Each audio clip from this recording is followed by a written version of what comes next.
तो कहानी शुरू होती है और हम देखते हैं एनी नाम की लड़की को जो अपने घर से निकलती है और वो किसी चीज से डरी हुई लग रही थी, जैसे कोई उसका पीछा कर रहा हो। इसीलिए वो घर के अंदर बाहर भागती है। इसीलिए उसके फादर एनी से पूछते हैं कि क्या हुआ, सब ठीक तो है। पर एनी अपने फादर को कुछ नहीं बताती और कुछ देर बाद फिर से घर से बाहर आती है और कार लेकर यहाँ से भाग जाती है। फिर हम देखते हैं कि एनी कार लेकर बीच पर आती है और फोन पर अपने डैड से कहती है कि डैड, मॉम, मैं आपसे बहुत प्यार करती हूँ। अब सीन चेंज होता है और हम देखते हैं कि बीच पर एनी की लाश पड़ी है और उसे शायद उसी चीज ने मार डाला था जिससे बचकर वो भाग रही थी। इसके बाद हम देखते हैं जय और केली को, जो कि सिस्टर्स हैं। जय पूल में नहा रही थी और केली जय से उस नए लड़के के बारे में पूछती है जिसके साथ वो डेट कर रही थी और हमें ये भी पता चलता है कि आज रात वो उसके साथ मूवी देखने जा रही है। इसके बाद हम जय को उसके दो दोस्त पॉल और यारा के पास देखते हैं जो उसके बेस्ट फ्रेंड्स थे। इसके बाद जय अपनी डेट के लिए रेडी होती है और अपने नए बॉयफ्रेंड ह्यू, इसे वो डेट कर रही थी, उसके साथ थिएटर में जाती है। अब यहाँ पर ह्यू को एक लड़की नजर आती है और वो जय को इशारा करके बताता है कि क्या तुम्हें वो लड़की दिख रही है। जय कहती है नहीं, वहाँ पर कोई नहीं है। अब इसके बाद ह्यू बहुत डर जाता है क्योंकि वो किसी बहुत बड़ी मुसीबत में था। इसीलिए ह्यू जय को थिएटर से बाहर ले आता है। इसके बाद ये दोनों एक रेस्टोरेंट में जाते हैं और तभी हम बाहर की तरफ किसी को देखते हैं जो ह्यू की तरफ ही देख रहा था और उसकी तरफ बढ़ रहा था। अगले दिन जय की बहन केली पूछती है कि तुम्हारी डेट कैसी रही। इस पर वो बताती है कि डेट कुछ खास नहीं रही क्योंकि ह्यू थोड़ी अजीब हरकतें कर रहा था। अब एक बार फिर जय और ह्यू मिलते हैं जहाँ पर ह्यू जय को किस करता है, जिसके बाद ये दोनों कार में आते हैं और एक दूसरे के साथ इंटीमेट होते हैं और इंटरकोर्स के बाद ह्यू जय को बेहोश कर देता है। अब जब जय को होश आता है तो वो अपने आप को एक अबैंडन्ड जगह पर पाती है। यहाँ ह्यू अपना एक सीक्रेट रिवील करता है कि मेरे पीछे एक एंटिटी पड़ी है जो मुझे मारना चाहती है और ये मेरे साथ तब से हो रहा है जब से मैंने एक लड़की के साथ इंटरकोर्स किया। इसलिए मैंने जिंदा बचने के लिए तुम्हारे साथ सेक्स किया जिससे वो एंटिटी अब तुम्हारे पीछे लगेगी। ह्यू ये भी बताता है कि अगर तुम्हें उस एंटिटी ने मार डाला तो वो फिर से मेरे पीछे लग जाएगी और अगर तुम्हें अपने आप को बचाना है तो तुम्हें भी किसी के साथ सेक्स करना होगा। इसके बाद ह्यू कहता है कि वो एंटिटी यहाँ आ गई है जो कि बिना कपड़ों के ही थी और अब जय भी उस एंटिटी को देख पा रही थी। इसका मतलब कि ह्यू का कर्स जय में ट्रांसफर हो चुका था। ह्यू कहता है कि ये एंटिटी स्लो है लेकिन बेवकूफ नहीं, तो अपना ध्यान रखना। इसके बाद ह्यू जय को अपनी कार में डालकर उसके घर के बाहर छोड़कर चला जाता है। अब उसके दोस्त और केली पुलिस को बुलाते हैं तो पता चलता है कि जय ने उसे डेट करने से पहले कहीं भी इस टाउन में नहीं देखा था। इसीलिए पुलिस जय की कोई खास मदद नहीं कर पाती। इसके बाद से ही जय अब दुखी रहने लगी थी। जब एक दिन वो अपने वॉशरूम में होती है तो एक बॉल विंडो से टकराता है। वो बाहर देखती है पर बाहर उस बॉल के अलावा कोई भी नहीं था, लेकिन हम रेड ड्रेस में किसी को देखते हैं जो छुपकर जय को देख रहा था।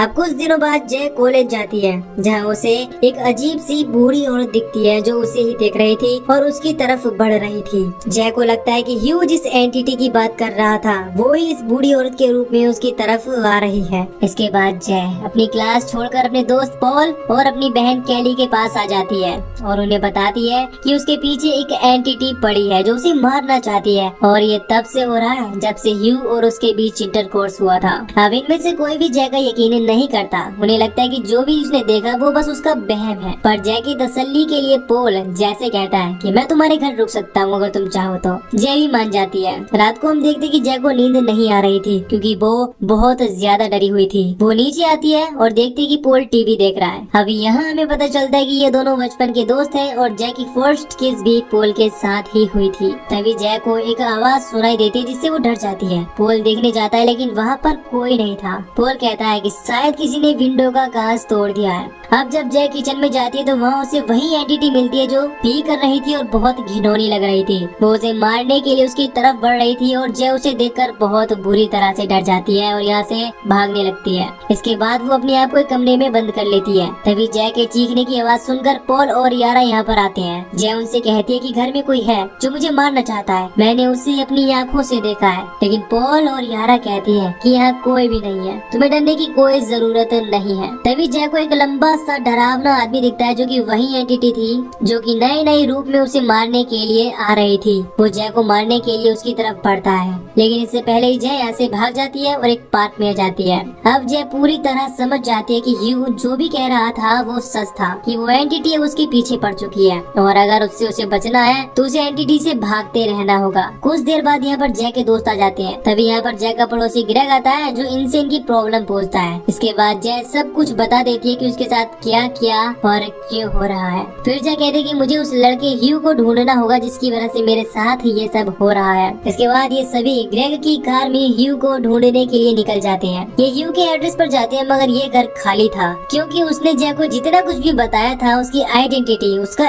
एड्रेस, सब कुछ फेक था। वो बस अपना कर्ज किसी को ट्रांसफर करना चाहता था, जो कि उसने जय को कर दिया था। बस यही उसका मकसद था। लेकिन फिर भी ये सब मिलकर घर में छानबीन करते हैं और इन्हें एक तस्वीर मिलती है, जिसमें इन्हें पता चलता है ह्यू के स्कूल के बारे में, और ये सीधे वहाँ पहुँच जाते हैं और उसकी सारी जानकारी निकलवाते हैं, जिससे इन्हें पता चलता है कि ह्यू का असली नाम जेफ है। इसके बाद ये जेफ के घर जाते हैं और जय उसे अपनी सारी प्रॉब्लम बता देती है। इसके बाद वो ये बताता है कि वो एंटिटी तब तक पीछे नहीं छोड़ती जब तक वो आदमी किसी के साथ इंटीमेट न हो जाए। इसीलिए मजबूरी में मैंने तुम्हारे साथ झूठा प्यार का नाटक किया और तुम्हारे साथ सेक्स किया, ताकि मेरे ऊपर जो कर्ज है वो तुम्हारे ऊपर ट्रांसफर हो जाए। अब उस एंटिटी की खास बात ये थी कि वो किसी का भी रूप ले सकती थी। जेफ ये भी बताता है कि अगर तुम मर गई तो वो एंटिटी मेरे पीछे आएगी, यानी कि अगर तुम मर जाती हो तो तुम्हारे मरने के बाद वो कर्ज वापस से मेरे ऊपर ही आ जाएगा और वो एंटिटी मेरे पीछे लग जाएगी। अब ये सभी उस एंटिटी से जय को बचाने के लिए दूर एक बीच पर आ जाते हैं, जहाँ पर ग्रेग जय को शूटिंग करनी भी सिखाता है। लेकिन कुछ देर बाद यहाँ पर वही एंटिटी आ जाती है, और क्योंकि इस एंटिटी को सिर्फ और सिर्फ जय ही देख सकती थी, इसीलिए वो किसी को नजर नहीं आती।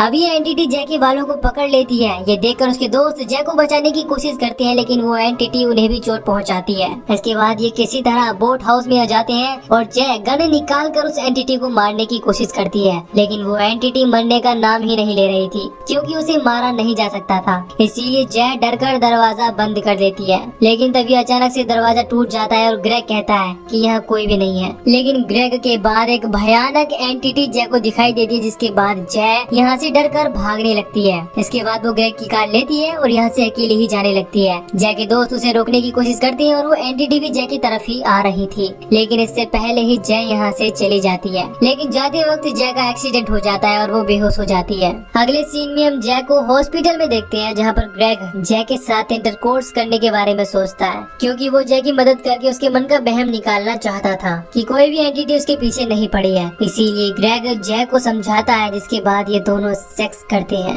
अब इसके बाद कुछ दिनों तक जय को कोई एंटिटी नजर नहीं आती। उसे लगता है कि उस एंटिटी ने उसका पीछा छोड़ दिया, लेकिन फिर भी वो हमेशा डरी रहती थी कि कहीं वो एंटिटी ना जाए और उसे मार दे। दूसरी तरफ जय के दोस्त ग्रेग से पूछते हैं कि क्या तुम्हें कोई एंटिटी दिखाई दी? इस पर ग्रेग कहता है कि मुझे कोई भी एंटिटी नजर नहीं आई। अब रात को जब जय अपनी खिड़की से बाहर देखती है तो उसे ग्रेग नजर आता है, लेकिन वो समझ जाती है कि ये ग्रेग नहीं बल्कि वही एंटिटी है जो ग्रेग को मारने के लिए उसके घर जा रही है। एंटिटी ग्रेग का दरवाजा खोलने की कोशिश करती है, लेकिन दरवाजा नहीं खोलता, जिसके बाद वो घर की खिड़की तोड़कर उसके घर के अंदर घुस जाती है। ये देखकर जय घबरा जाती है और तुरंत भागकर ग्रेग के घर जाती है। जय ग्रेग के घर के दरवाजे को खोलने की कोशिश करती है, लेकिन दरवाजा नहीं खुलता। इसके बाद वो उसी टूटी हुई खिड़की से अंदर जाती है और देखती है कि उस एंटिटी ने ग्रेग की माँ का रूप ले लिया है और वो एंटिटी दरवाजे को खटखटा रही थी। लेकिन जय चिल्ला चिल्ला कर कह रही थी कि ग्रेग दरवाजा मत खोलना वरना तुम मारे जाओगे। लेकिन ग्रेग को कुछ समझ नहीं आता और वो दरवाजा खोल देता है। इसके बाद ये एंटिटी ग्रेग को मार डालती है